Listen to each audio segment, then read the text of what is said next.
누가복음 12장 22절입니다. 예수께서 자기 제자들에게 말씀하셨다. 그러므로 내가 너에게 말한다. 목숨을 부지하려고 무엇을 먹을까 하고 걱정하지 말고 몸을 보호하려고 무엇을 입을까 하고 걱정하지 말아라. 목숨은 음식보다 더 소중하고 몸은 옷보다 더 소중하다. 까마귀를 생각해 보아라. 까마귀는 씨를 뿌리지도 않고 거두지도 않고 또 그들에게는 곡간이나 창고도 없다. 그러나 하나님께서 그들을 먹여주신다. 너희는 새보다 훨씬 더 귀하지 않느냐. 너희 가운데서 누가 걱정한다고 해서 제 수명을 한순간인들 늘릴 수 있느냐. 너희가 지극히 작은 일도 못하면서 어찌하여 다른 일들을 걱정하느냐. 백합꽃이 어떻게 자라는지를 생각해 보아라. 수고도 하지 아니하고 길쌈도 하지 않는다. 그러나 내가 너희에게 말한다. 자기 온갖 영화로 차려 입은 솔로몬도 이 꽃 하나만큼 차려 입지 못하였다. 믿음이 적은 사람들아, 오늘 들에 있다가 내일 아궁이에 들어갈 풀도 하나님께서 그와 같이 입히시거든 하물며 너희야 더 잘 입히시지 않으시겠느냐. 그러므로 너희는 무엇을 먹을까 무엇을 마실까 하고 찾지 말고 염려하지 말아라. 이런 것은 다 이방 사람들이 추구하는 것이다. 너희 아버지께서는 이런 것이 너희에게 필요하다는 것을 아신다. 그러므로 너희는 그의 나라를 구하여라. 그리하면 이런 것들을 너희에게 더하여 주실 것이다. 아멘. 여러분 잘 쉬셨습니까? 네. 오늘 믿음을 시작한 오늘 하루가 주님과 동행하는 복된 날이 되어지길 바랍니다. 우리 사순절 오늘 34번째 날입니다. 오늘 그래서 우리 주님의 길을 걸어가면서 우리 예수님의 발자국이라고 하는 이 말씀 주제를 가지고 우리 34번째 예수님의 발자국을 찾아보려고 합니다. 예수님이 오늘 찾으는 발자국은 회복이라고 하는 예수님의 회복이라고 하는 발자국입니다. 오늘 이 시간이 우리에게는 믿음 안에서 새로운 회복의 역사가 이루어지길 바랍니다. 여러분 맹신이라는 말이 있습니다. 맹신이라는 것은 무슨 말이냐면 생각이 배제된 믿음을 우리는 맹신이다 이렇게 말을 합니다. 이 맹신은 뭐 다른 종교에도 있지만 우리 기독교에도 똑같이 있습니다. 우리 기독교에서도 생각 없이 하나님을 믿고 하나님을 믿겠다라고 하는 것은 이것은 맹신이다라고 말을 할 수가 있습니다. 이 맹신이라고 하는 것은 우리를 파멸시킬 수가 있습니다. 이거 단순한 말 같지만 우리 생각하면은 그냥 우리가 열심히 믿으면 되지, 믿음 생활하면 되지, 믿기만 하면 되지라고 하는데 이것은 정확한 표현은 아닙니다. 우리는 항상 생각을 하면서 믿어야 되고 그 생각을 가지고 하나님을 찾아 나가야 됩니다. 이 맹신은 우리를 파멸시킬 수가 있다고 했는데 이 맹신은 우리만 파멸시키는 것이 아니라 공동체를 파멸시킬 수도 있습니다. 때로는 그 가정을 파멸시킬 수도 있고 때로는 교회를 파멸시킬 수도 있습니다. 참 중요한 부분입니다. 우리가 종종 제가 그런 이야기 하는데 우리가 생각하지 않고 살면 그냥 사는 대로 생각한다 이 말씀 드렸었습니다. 그러니까 생각하지 않으면은 그냥 살아가는데 이게 익숙해지다 보면 이 살아가는 것을 그냥 생각하면서 이게 익숙해지는 우리 믿음의 맹신에 빠질 수가 있습니다. 여러분 생각하지 않고 믿는 것은 절대 순종이나 믿음이 아니다 이런 것을 생각할 수 있습니다. 그래서 우리가 생각을 해야 됩니다. 왜라고 하는 생각을 하고 왜 하나님께서 그렇게 하셨을까 이 부분을 우리는 끊임없이 생각을 해야 됩니다. 오늘 우리에게 주신 하나님의 말씀에는 까마귀를 생각하라 말씀합니다. 생각하라 이렇게 되어 있습니다. 그리고 뭐랍니까? 백합화를 생각하여 보라. 그런데 주님은 이것은 뭐다 이렇게 말씀하지 않고 너희들 까마귀를 생각을 해봐라. 그리고 백합화를 생각해봐라.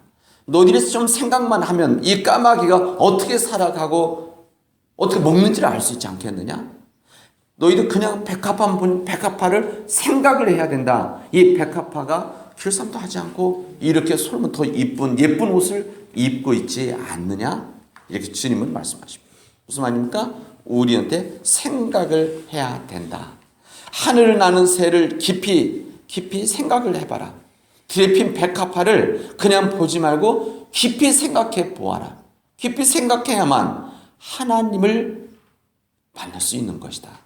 하나님의 뜻을 깨달을 수가 있는 것이다. 이 말입니다. 그 여기 나와 있는 까마귀나 이 백합화 그 미물까지도 하나님께서 책임지고 지키시거늘 왜 하나님께서 당신의 자녀된 우리 삶을 지켜주시지 않겠느냐 말씀하십니다. 이것을 조금만 생각해 보면 하나님의 역사와 하나님의 이 미물까지도 조금만 생각해 보면 하나님께서 우리가 이렇게 베풀어 주신 것에서 우리가 걱정하지 않아도 되는데 이런 생각하지 않으니까 우리는 끊임없이 염려하고 걱정하면서 살아가는 그런 삶을 살아가는 것이다. 이렇게 말씀하시는 겁니다. 우리 주님께서 믿는다고 하면서 전혀 생각하지 않는 사람들, 이런 생각을 해야 되는데 이런 생각을 하지 않는 사람들을 오늘 예수님 뭐라고 말씀을 하시냐면 여기 뒤에 보면 마지막 부분에 믿음이 적은 사람들아 이렇게 말씀하십니다. 이게 믿음과 연관된 부분이라는 겁니다. 그러니까 이 생각하지 않고 살아가는 사람들, 생각하지 않고 믿음의 길을 걸어가는 사람들을 뭐라고 말씀하시는가 하면은 믿음이 적은 사람들아 이렇게 지금 말씀하십니다. 이 믿음이 적기 때문에 생각하지 않아서 믿음이 적고 그러기 때문에 너희들이 이런 염려와 걱정을 하고 있는 것이 아니냐. 무엇을 먹을까 무엇을 마실까 너희들 생각 걱정하지 말아라 말씀하시는 겁니다.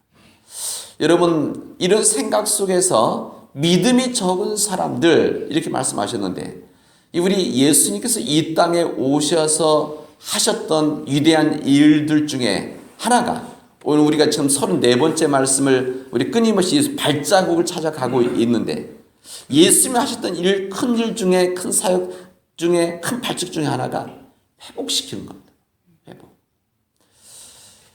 사람들에게 가지고 있어 왜곡되어 있었던 여러 가지 생각과 여러 가지 믿음들을 예수는 회복시키셨던 분이 우리 주님이시라는 겁니다.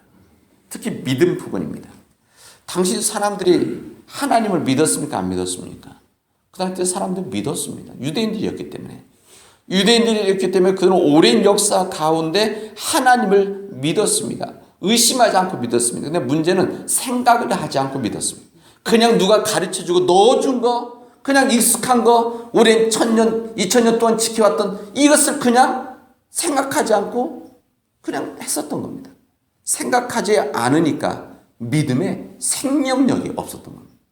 생명력이 없게 되는 것 때문입니까? 온전한 믿음이 아니고 이 믿음이 어떻게 되면 왜곡되어져서 그 삶의 부분에서 끊임없이 죄의 모습으로 위선의 모습으로 드러나게 되어졌던 겁니다. 이런 왜곡된 모습을 왜곡된 믿음을 회복시키신 분이 우리 주님이십니다. 우리 그 왜곡된 믿음에 대해서 말씀으로 가르치시고 말씀으로 복음을 전하시고 그래서 이 복음 때문에 이 복음 믿음을 왜곡된 이 믿음을 회복시키시기 위해서 싸우셨던 분이 우리 주님이시고 그 믿음을 회복시키기 위해서 끝내는 십자가에서 돌아가시게 되어진 겁니다. 여러분 우리 주님이 회복시키신 것은 믿음만이 아닙니다. 믿음만이 아니라 우리 주님께서 회복시키려던 사랑이라는 회복이셨습니다. 사랑의 회복. 우리 주님께서는 그 당시 때 가지고 있었던 사랑, 그 당시 때 말로만 했던 사랑, 하나님의 사랑이라면 이웃들 사랑이라고 말만 했었던 그들의 사랑들을 회복시키시기 위해서 주님은 정말 끊임없이 복음의 처음부터 끝까지 이 말씀을 갖고 싸우셨습니다. 사랑이라고 하는 것은 그런 것이 아니란다. 야, 사랑이라는 것은 말로 하는 것이 아니란다. 야, 사랑이라고 하는 것은 우리 펌으로 하는 것이 아니라 진심의 마음, 긍휼의 마음, 삶으로 드러나는 마음을 가지고 하는 것이란다 말씀하시는 겁니다. 여러분 사랑이라는 것은 제가 어제 이것은 명사가 아니라 동사다 그랬습니다. 이 사랑이라고 하는 것을 알고는 있는데 알고 있는 사람들 많이 있는 겁니다. 사랑은. 그러나 이것을 행하지 않는 사람들은 서로 사랑하지 않는 것은 이것은 위선이다 말씀드렸습니다. 이게 주님 말씀입니다. 그래서 주님께서는 우리에게 이 믿음의 반석 위에 너희들에게 새 계명을 주는데 뭐라 합니까? 서로 사랑을 해라. 주님은 이 말씀을 통해서 사랑을 회복시키려고 했던 주님의 역사라는 것을 볼 수가 있습니다. 우리 주님께서는 이 제자들을 사랑하는 것을 통해서 사랑이라는 것은 무엇인지를 회복시켜 주십니다. 우리 주님께서는 제자들의 마지막 이제 붙잡히기 전날 밤에 주님께서는 제자들을 불러놓고 식사를 같이 하신 다음에 그 다음에 주님이 무릎을 꿇어서 제자들의 발을 씻어주게 되어집니다. 위로부터 사랑이라고 했는데 이 주님은 오히려 무릎을 꿇어서 자기를 주인이라고 부른 주님이라고 부른 종들을 발을 씻어주는 이게 사랑이다. 이런 사랑을 우리가 회복해야 된다는 것을 지금 말씀하셨습니다. 주님께서는 끝내는 십자가의 사랑을 통해서 사랑이라고 하는 것은 죽음을 걸고 하는 것이다. 죽음을 걸고 사랑을 할 때만이 온전한 사랑을 이룰 수 있는 것이라는 것을 우리에게 알려주셨습니다. 우리 믿음의 회복, 사랑의 회복과 함께 우리 주님은 제가 어젯밤에 이 말씀들을 묵상하면서 이 회복 속에서 사람들을 회복시키신 분이 우리 주님이시구나 생각해 봤습니다. 예수님이 만났던 사람들, 예수님께서 병을 치유해 줬던 사람들, 이 모든 사람들이 결국 무슨 과정이 있었는가 하면 회복의 과정들이 있었다는 것을 제가 이제 준비하면서 생각했습니다. 주님의 사역이라고 하는 것은 사람들을 회복시키는 거구나. 때로는 육신적인 질병에 있는 사람들 주님은 병의 치유를 통해서 온전한 몸으로 회복시켜 주시고, 절망 속에 빠져 있었던 사람들을 주님은 만나서 그들에게 새로운 삶의 희망을 넣어줘서 일어날 수 있는 희망을 만들어 주시고, 또 이 귀신에 붙잡혀 살아가서 끊임없이 고통 속에 있었던 사람들은 그 귀신들을 쫓아주심으로 인해서 이겨나가심으로 인해서 그들 믿음으로 이겨나감으로 인해서 새로운 인생이 시작되어지게 하는, 이게 바로 결국 사람을 회복시키는 하나님 나라의 운동이었구나 생각하게 되십니다.